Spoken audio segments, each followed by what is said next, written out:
everyone, and welcome to another game of World of Warships. Today's replay is from OK Fleet, and he is in the Yueyang, a tier 10 Pan-Asian destroyer.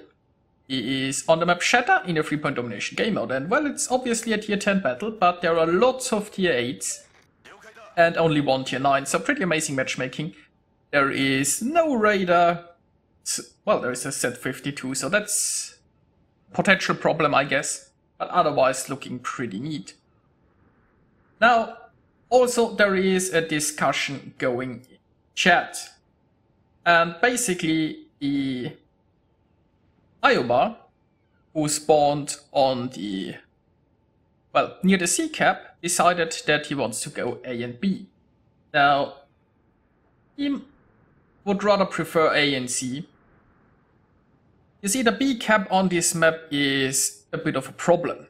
All of those islands are blocking vision. That means you don't know who's coming. It's very easy to get ambushed at this point. If as a destroyer you decide to go B early on, there could be a cruiser lying in wait with radar, with hydro.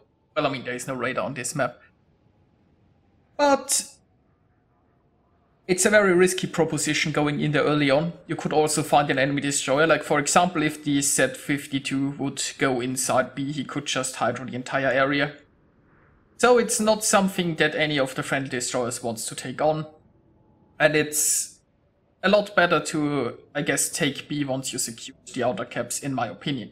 You also don't want to abandon a flank completely anyway, because otherwise the enemy might just push through and you end up in a bad crossfire. So having all of your ships on one side is basically the worst thing you could possibly do.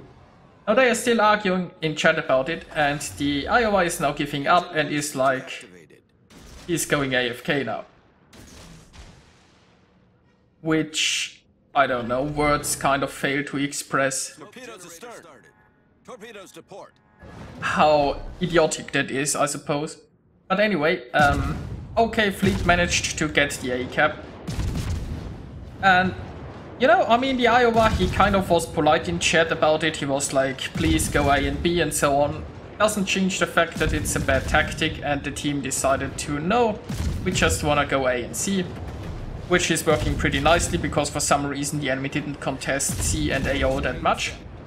So the friendlies now have 2 capture points. They also lost a cruiser here, which is bad. But overall, not the worst of starts. Problem is, instead of the Iowa sticking around and helping at C, he decided to go AFK. He didn't even decide to just YOLO in or do something like that. He decided that if the team doesn't want to follow his bad plan, he just won't play. Oh boy. I mean, there are valid reasons for going AFK if they are like, if you have real life emergencies or whatever. But you know, the team doesn't want to follow your plan, so you refuse to play. It's, I don't know. Well, anyway. OK Fleet here has done a good job. He has gotten some damage in already. He has taken the cap. His division mate here is with him. Now, since they have the cap, they are in a position where they can probably torpedo some incoming ships here. Might pay off to spread out the full destroyers a little bit and get one here and maybe one the other side. There is the Z-52 around, so that's something to keep in mind. But there is no radar, which means the friendlies can move around without worrying too much about a cruiser sitting behind an island somewhere. Now, the enemy team has taken the B cap, right? They have gotten 2 cruisers in there. This Charles Martel is way too aggressive and will hopefully go down soon.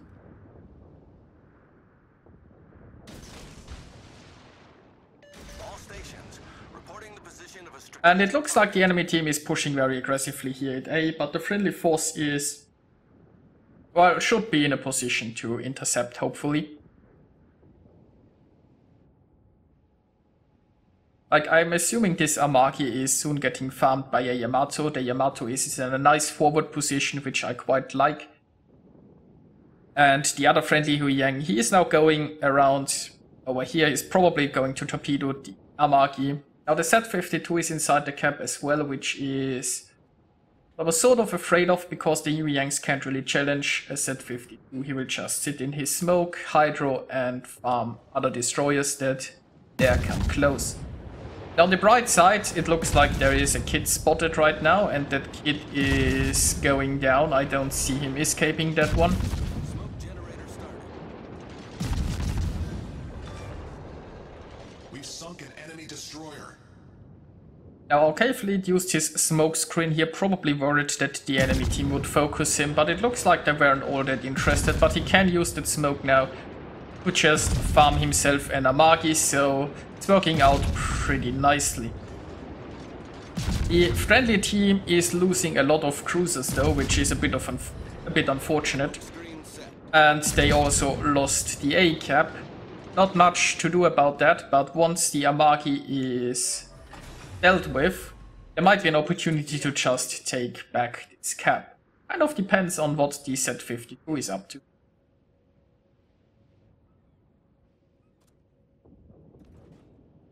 Now, meanwhile, the forces from the right side of the map are unfortunately coming this way. It would have been better if they had ships blocking this enemy push. I mean, the friendly team still has the C cap, but they are kind of leaving their only cap undefended.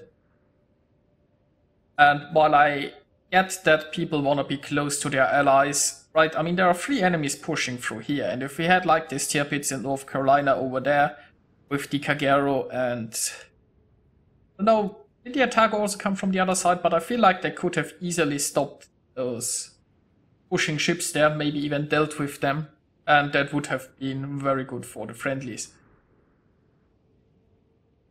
Now, the enemy team has already lost 2 destroyers, which is great. Friendlies did lose 3 cruisers though. And there is a cyclone incoming.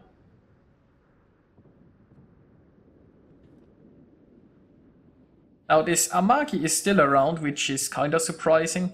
I guess he is using some island cover against maybe the Bismarck and the Yamato, because otherwise he should have been down quite a while ago. Now we have a friendly tier pits up in the A line. I'm not sure what's up with that. It's possible that he was on such low health that he felt like he had to retreat very far away. But you don't really want to be so far away from a fight in a tier pits. You're a brawling battleship and you want to get close. Also, there is the Iowa who is just slowly AFK map border. And yes, this Iowa didn't just say he's AFK, he actually is, which is pretty problematic because it means the friendly team hasn't lost 3 ships, they basically have lost 4. I mean, maybe somebody will shoot the Iowa so at least provide a distraction, but I'm afraid he might just be too far away to actually get spotted. Now the torpedoes found an enemy ship, that's nice. Unfortunately, the friendlies are losing the last capture point they were holding, because the friendly team really abandoned the C cap now. This is going to get a little bit problematic. Now points wise it's not looking too bad still, so the friendlies can turn this around, I suppose. Step 1 might just be to take the A cap right here.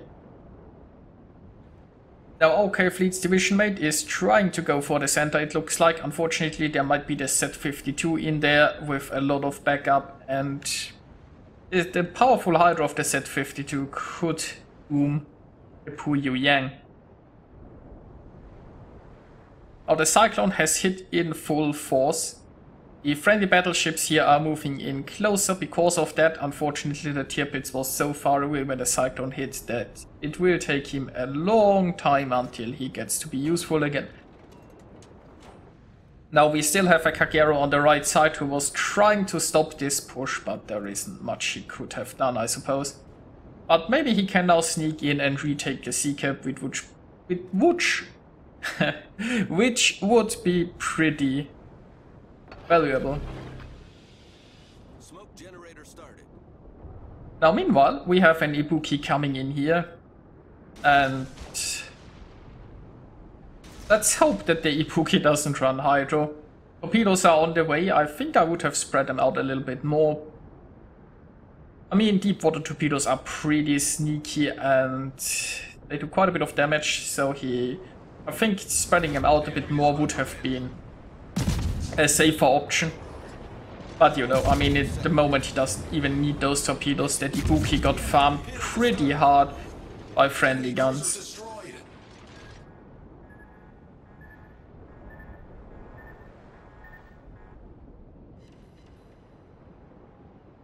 And look at that! Battleship sunk. He did sink a Bismarck with those torpedoes, so pretty nice, pretty nice.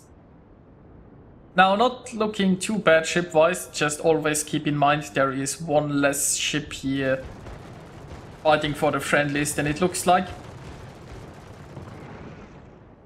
But capture-wise, friendlies are in trouble. Now the Kagero is sneaking in from behind, trying to retake C. If that works, that's amazing, because it would mean the friendlies get a capture zone lead once more. And the fleet here on the left side should now probably try to get control of the center. Now we have a Yamato going in here. Charles Martel is almost down. Hopefully he can get sunk before he can get off some torpedo shenanigans. Not that the French have that great torpedoes, but still. There goes the Charles. Now there is an Alsace coming. The Alsace might just end up sandwiched between the Tirpitz and a Yamato, which would work pretty nicely. Then again, I'm on... Okay, the Charles got off torpedoes, the Yamato went down. That's a bit problematic, I suppose, because this Tirpitz... Well, I mean... He has lost his Yamato support, but maybe he can just torpedo the Alsace. If he's far enough away that the Montana in the center can't help, then his Tirpitz might actually be in good shape. Now meanwhile, OK Fleet is slowly approaching here. He's keeping an eye out on his RPF where the enemy is located, and it looks like it's the Montana. I would have expected the Montana to charge in there to help the Alsace. I guess he doesn't want to. I mean, because we are in a cyclone, it means that the Montana probably wasn't that much use, even though his position would in theory not be so bad. With the limited vision, I'm not sure if he helped Alsace all that much. Now torpedoes are on the way for the Montana, and RPF is pointing this way. Now we don't know what's up there. It's either the Tirpitz or the Edinburgh, I suppose. And there you go, there is a Kraken unleashed and a pretty full health Montana that got completely obliterated. Unfortunately, Tirpitz goes down here and the Alsace is still floating. Now, oh, it looks like the Edinburgh came around this way. Now the Kagero here is up against the Tirpitz. And OK Fleet has found a Z-52, which is really not what you want to find in any destroyer. So he's trying to take some blind shots in there, but he kind of has to disengage. The Z-52 can hit him with torpedoes, and he can't hit the Z-52. The Z-52 sees him with its hydro, and he can't spot him back. There is no way he's going to take this fight. He is still trying to cap here though, but he is leaving and he decides to rather help the Bismarck with the A-cap.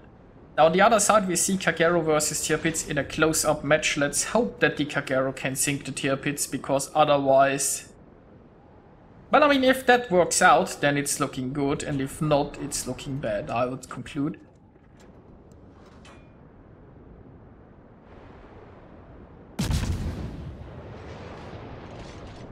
So OK Fleet is now engaging the Edinburgh, and we have a Bismarck coming in here. Well, I mean, in this close quarters, the Bismarck should absolutely obliterate an Edinburgh, unless he gets torpedoed. Now, torpedoes are a very real threat. If the Bismarck is running hydro, then he should be okay. If his hydro is on cooldown. Yeah. Also keep in mind that there is a Z-52 around who might just be trying to torpedo the Bismarck as well. Then again, the Z-52 might be scared to hit his friendly cruiser. Now here are the torpedoes, and... Ooh, to the Bismarck. Did he just eat them all? That's very unfortunate. Z-52 is even opening fire on the Bismarck and the Edinburgh is still floating. Also, the Kagero lost against the Tirpitz on the sea cap. So it's looking pretty desperate because, let's face it, OK Fleet is on his own. That Iowa is still AFK, he is still sailing down that line. On the bright side, that's one less Edinburgh, but losing the sea cap as well, the friendlies are behind on points, they are, well, technically I guess behind on ships.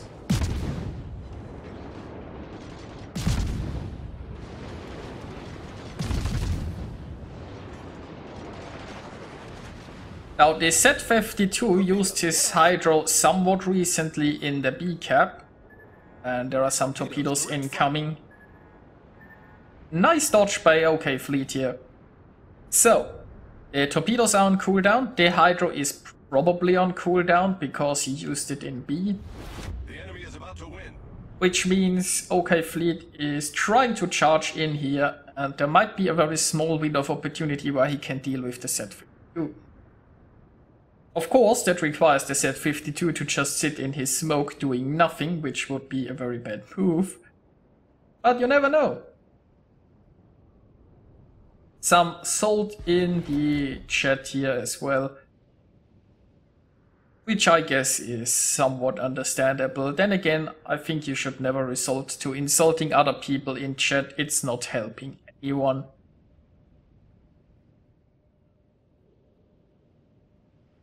Now it looks like the Z-52 just bailed. Now keep chasing the Z-52 is probably not going to help.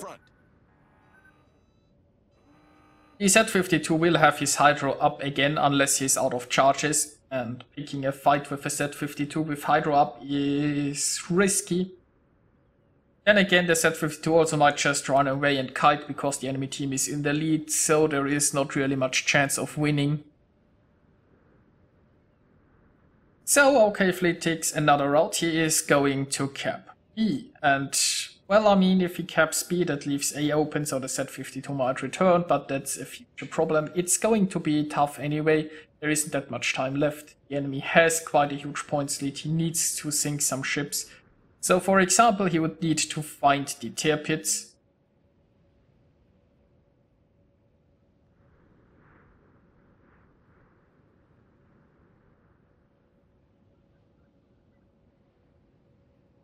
So he is capping currently, RPF still pointing towards the Z-52, and now it's switching. So now we know the Tirpitz is coming this way, the Tirpitz is already pretty close. Now he could launch his torpedoes here, try to kite away or something, but there really isn't that much time, he's going for it with his guns. Now, he has 2 torpedo launchers. Personally, I would use one launcher now and keep the second one in reserve for when he is very close and he can make sure they are hit. So the Z-52 is coming to engage here as well. This is going to be very dangerous here. So who gets to torpedo the other one first? The ship is on fire. Or maybe they torpedo each other. Well, that was kill number 7. And it still isn't enough. The enemy is at 916 points. The friendly team only has an AFK Iowa who has refused to fight in this entire battle. And so this is a defeat. Now here we are with the results. OK Fleet managed to get 1931 base experience. Very nicely done by him, and just not enough to win a battle. And if that Iowa hadn't gone AFK, the friendlies would have won this. It's sad. OK Fleet earned himself a crack and 2 devastating strikes, a Confederate and a high caliber, scoring 261,000 points of damage, sinking 7 enemies, and basically taking 2 caps, and yet it wasn't a win. Oh boy. Well, it was an amazing game. I hope you enjoyed watching it, and I'll see you guys next time.